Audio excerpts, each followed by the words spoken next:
त्याच्यामध्ये आमच्या मुलानं जे काय तिथं वक्तव्य केलं त्याचं मी समर्थन करणार नाही, परंतु तसा तो माझ्या दृष्टीनं नाही, पण राजकारणाचा तो लहान आहे आणि म्हणून करता त्याच्या तोंडून जरी नकळत अशा प्रकारचं काय वक्तव्य गेलं असेल तरी सुद्धा मी त्याचा वडील म्हणून पाटील परिवाराच्या वतीनं, कारण मोठे पवार साहेब अजितदादा आज जरी ते मी त्यांच्यापासून दूर गेलो असेल, त्यांना अजितदादा कारणीभूत आहेत असं मी समजणार नाही, त्याला अनेक कारण आहेत, तरी सुद्धा मी त्यांचं नेतृत्व मान्य केलं आहे. जे आतापर्यंत वैभव उभा केलं गेलेलं आहे त्याच्यामध्ये मोठ्या साहेबांचा आणि अजितदादांचा सिंहाचा वाटा आहे. आमच्या मुलाच्या तोंडून न कळत उत्साहात म्हणा, भावनेत म्हणा, जे अपशब्द झाले ते प्रत्येकांची ती व्हायला नको होते. त्याबद्दल मी अजितदादांचं व्यक्तिशः आणि पवार परिवारांचं मी अंतःकरणपूर्वक इथं दिलगिरी व्यक्त करतो, क्षमा व्यक्त करतो. मोठ्या साहेबांच्या चरणी मी नतमस्तक होतो. माझी विनंती राहील की हा विषय आता इथं थांबवावा.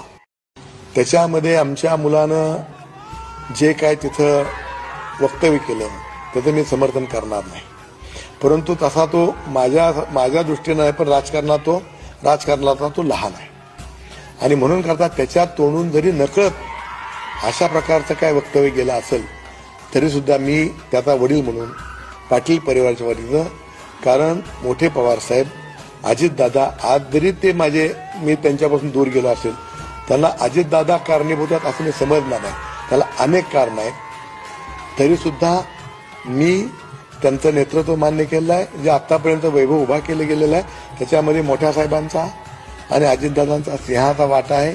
आमच्या मुलाच्या तोंडून न कळत उत्साहात म्हणा, भावनेत म्हणा, जे अपशब्द झाले ते प्रत्येकांची ती व्हायला नको होते.